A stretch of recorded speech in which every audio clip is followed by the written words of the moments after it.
Sienna James wiped her hands on the worn fabric of her apron, the faint scent of cleaning solution lingering in the air as she locked the housekeeping cart. The day had been long and tiring, guest rooms to tidy, carpets to vacuum, beds to make in the small boutique hotel where she worked. Yet today held something special. She had scrimped and saved, skipping lunches and walking to work in worn shoes, all to afford one afternoon at the hotel's exclusive Poolside lounge. It was a place she'd admired from the window of the staff break room for years, a sunlit terrace lined with white umbrellas, polished teak loungers, and bar carts bearing chilled drinks that gleamed like jewels under the summer sun. Clad in a second-hand floral dress faded from many washes and carrying her regular tote bag, a practical canvas sack she used every day, Sienna left the service entrance and stepped into the hotel's elegant lobby. The air inside smelled faintly of polished wood and citrus cleaner, and soft music buzzed quietly overhead. Her heart fluttered awkwardly as she approached the receptionist, clutching the printed voucher for the Poolside day pass she had booked weeks ago. But before she could say a word, a woman in a crisp, tailored uniform stepped forward, her face stern, lips tightening as she glanced at Sienna's modest attire. "This area is members only. You don't seem like you belong here," she said sharply, voice carrying across the bright lounge. Nearby guests shifted, some turning to look, others whispering. Sienna's cheeks flushed crimson. Her hands trembled slightly as the woman added coldly, "Maybe next time, dress appropriately." The words stung more fiercely than she expected. The laughter and murmurs around them swelled, and suddenly the dazzling Poolside world seemed icy and distant. Sienna stepped back, the weight of the woman's words pressing on her chest as the eyes of other guests lingered with judgment or curiosity. A few patrons smirked openly, exchanging glances that seemed to confirm her place was not here. One man at a nearby table chuckled quietly, nudging his companion in a way that felt like a nudge in Sienna's own direction, an unspoken agreement with the employee's harsh dismissal. Others looked away quickly, their discomfort betraying their polite silence, while a young couple whispered beyond cupped hands, their expressions flushed with embarrassment for the scene unfolding. Her throat tightened. The voucher in her hand fluttered as if caught in a breeze that did not exist. Sienna's excitement, which had carried her across the threshold moments before, now felt like sharp glass beneath her skin. No one had ever made her feel so small, so exposed.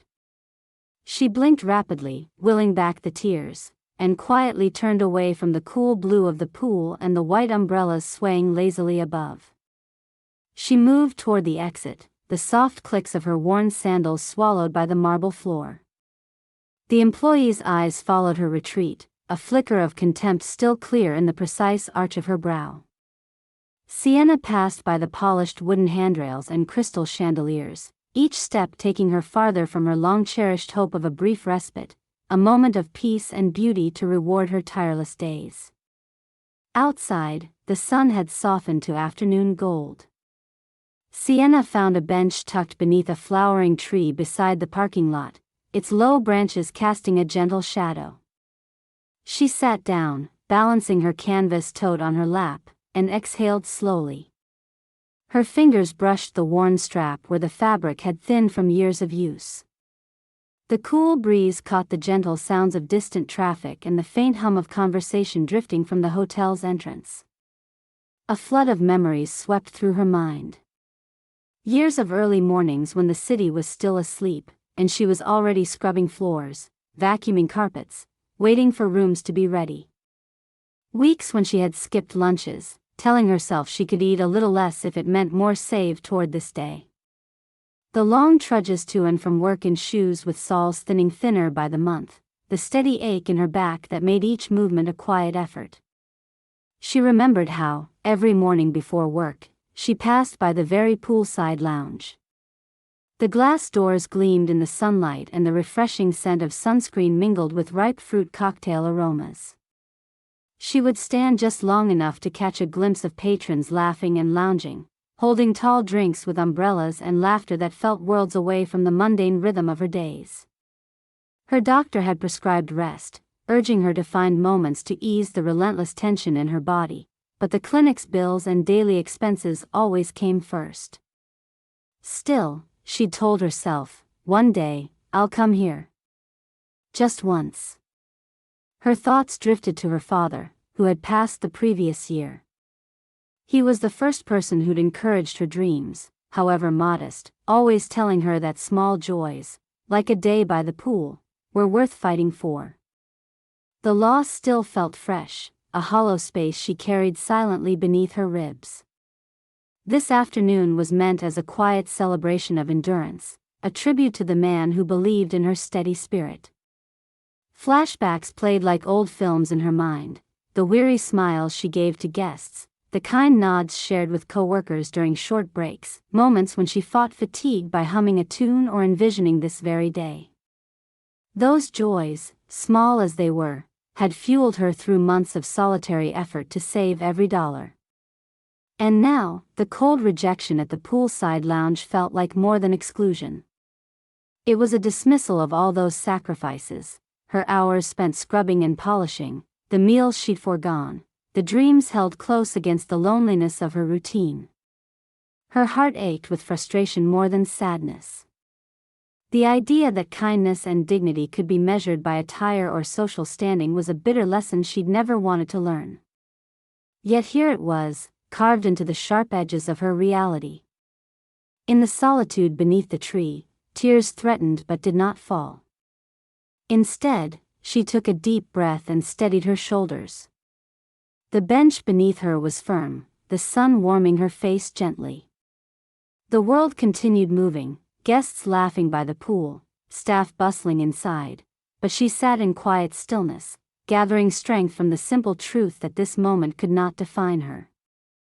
Sienna knew she had already weathered hardship before. This sting would pass, even if the mark remained. And as she allowed the breezes to cool her flushed skin, a quiet resolve began to settle in her chest, fragile but undeniable. She had worked too many nights, battled too many quiet battles to let one cruel afternoon break the small hope she'd carried this far. With slow, deliberate movements, she stood and lifted her tote, brushing leaves from her dress. The sun dipped lower, casting longer shadows on the pavement ahead.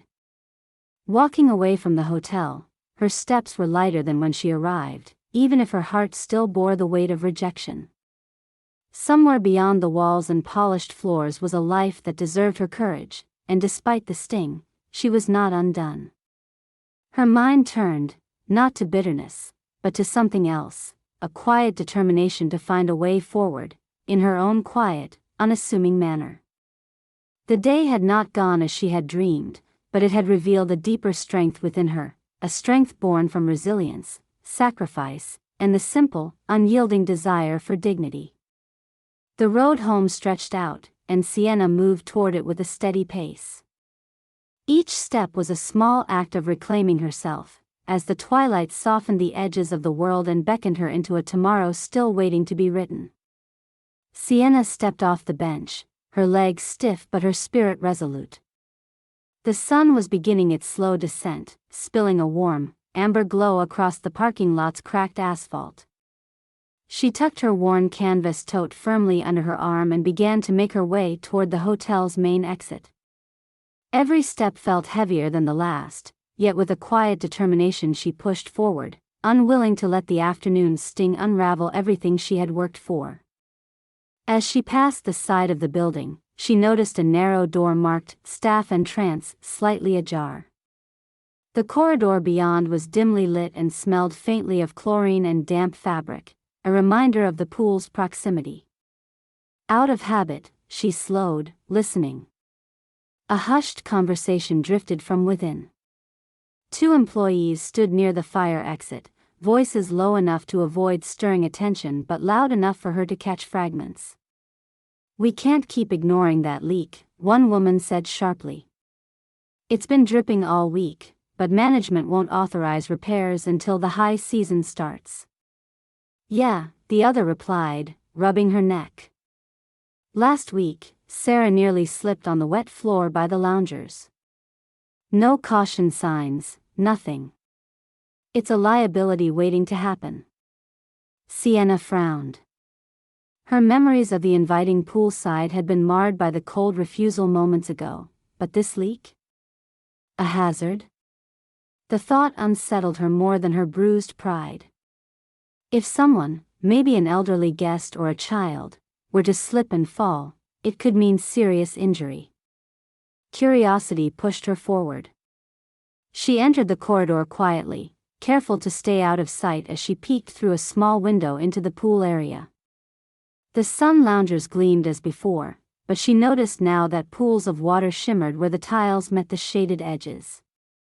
Stepping toward the door to get a better look, she noticed that the fire exit, an emergency escape route, was secured with a rusty padlock. The lock looked old and rarely used.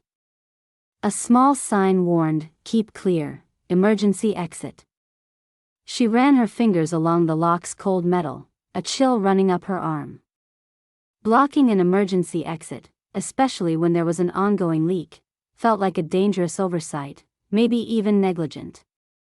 Her mind raced.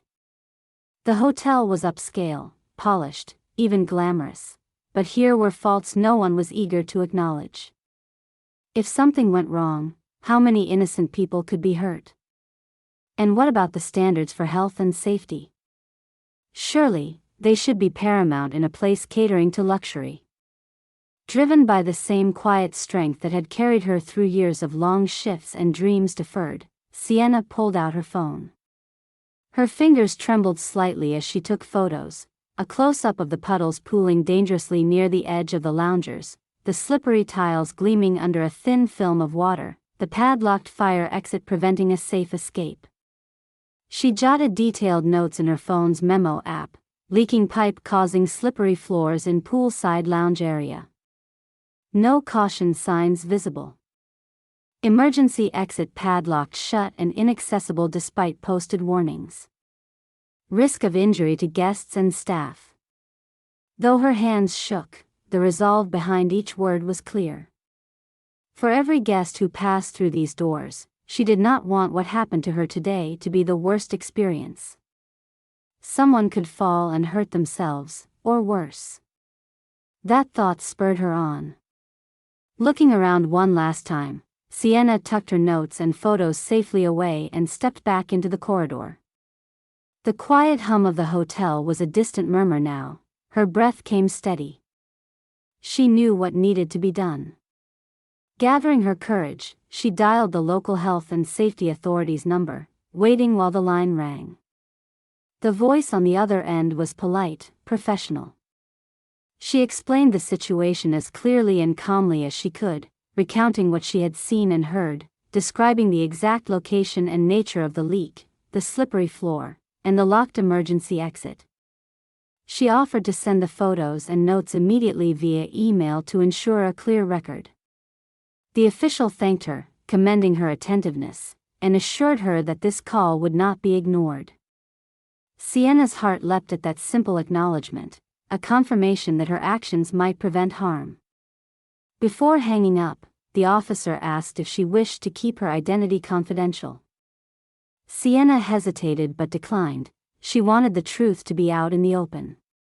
She wanted to be the quiet voice speaking up for safety and respect, even if it made her vulnerable. Once the call ended, a subtle calm washed over her. The earlier humiliation felt distant now, like a shadow she could reject. Her decision to speak out imbued her with something new, a purpose beyond herself. Stepping back into the sunlight, she noticed how the hotel seemed different from the outside.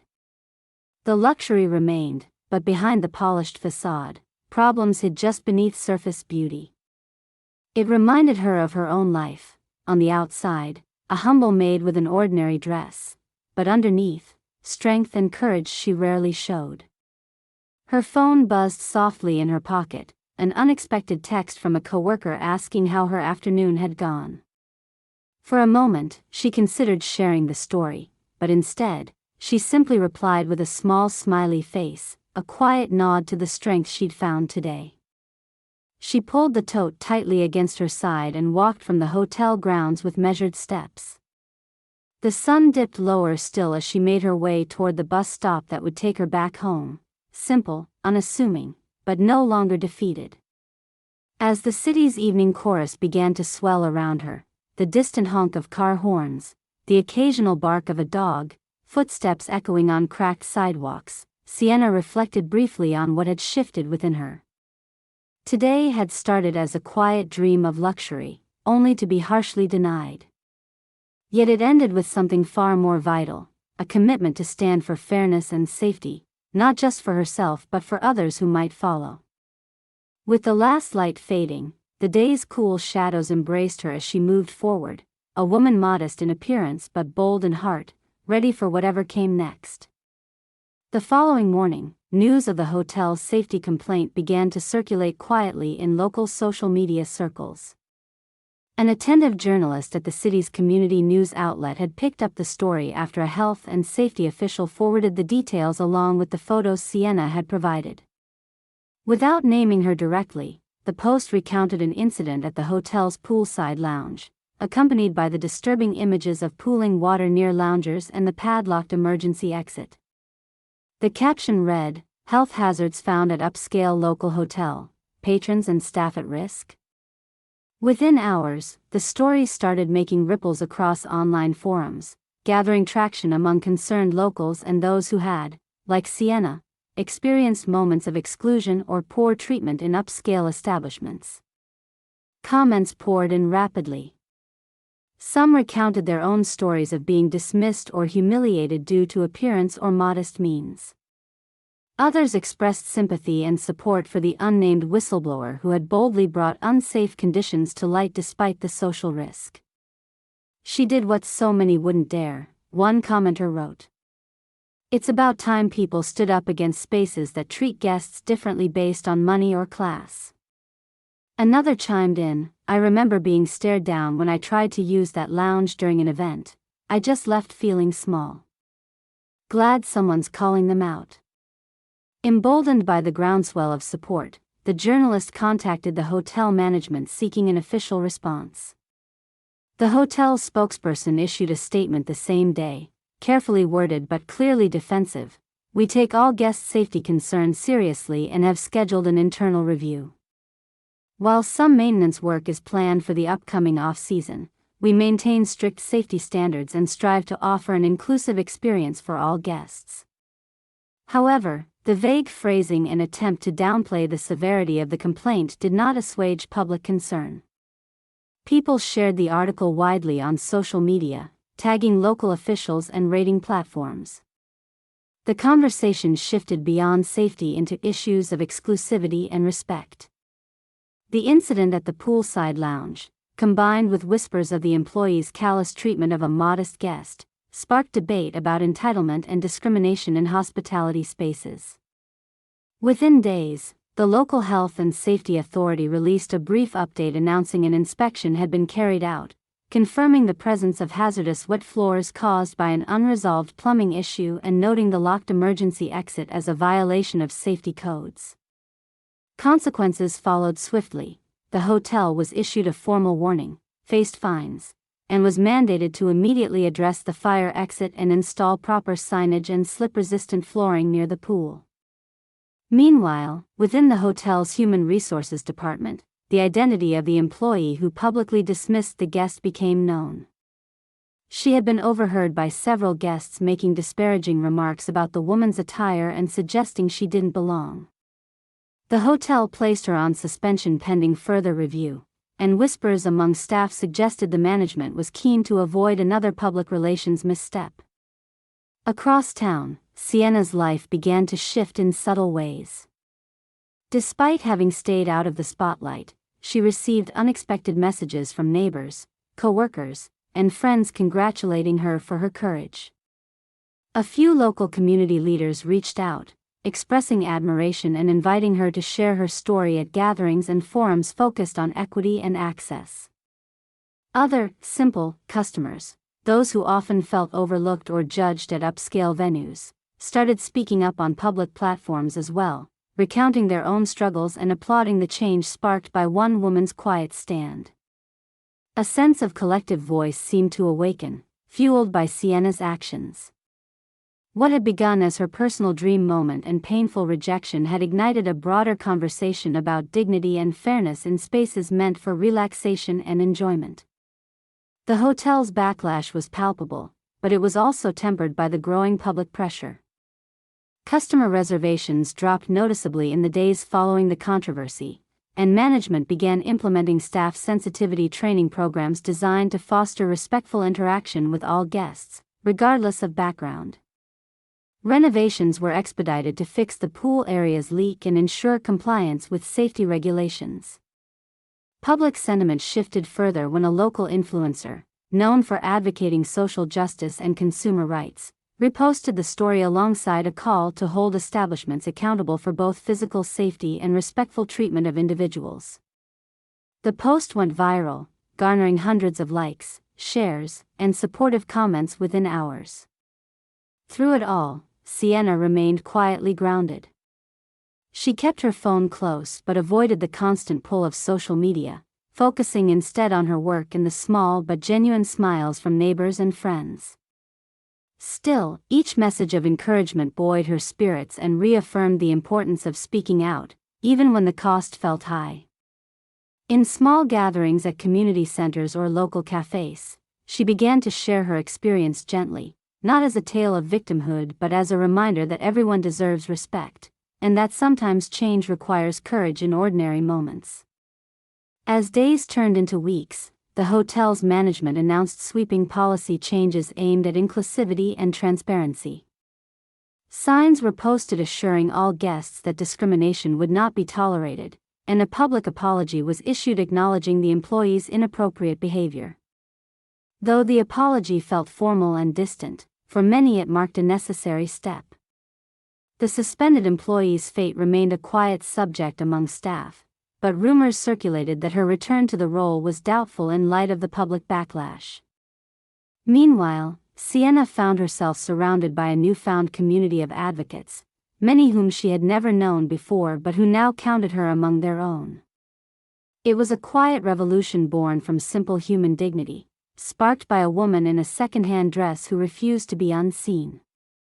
Despite the initial humiliation, the day by the poolside lounge became something else entirely, a catalyst for change and a marker of shared strength. What had begun with a sharp rejection in a sunlit space had rippled into stories, voices, policies, and hearts beyond the walls of the hotel.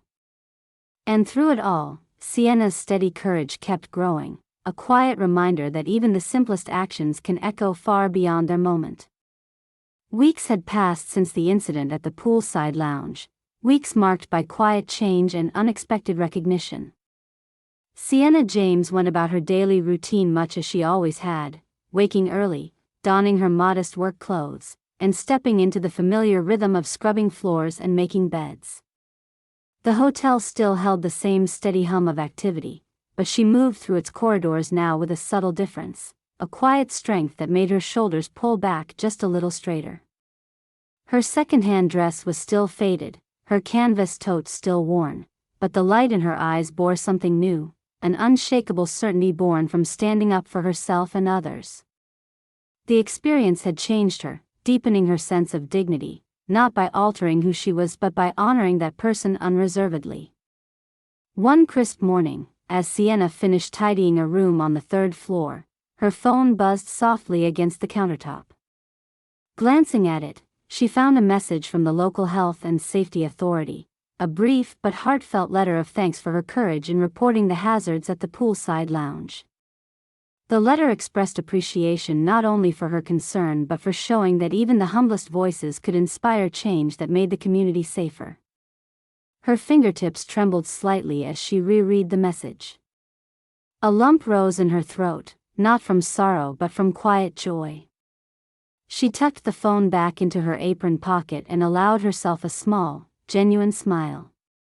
Later that week, she received another unexpected invitation, a community event hosted by a local advocacy group focused on consumer rights and social equity. They invited her to share her story with others, not as a tale of pain, but as an example of strength and the power of speaking up. The day of the event arrived on a cool, sunny afternoon. Sienna wore her simple floral dress, choosing comfort over formality. As she stood before the small gathering in a modest community center, the faces looking back at her were warm and attentive.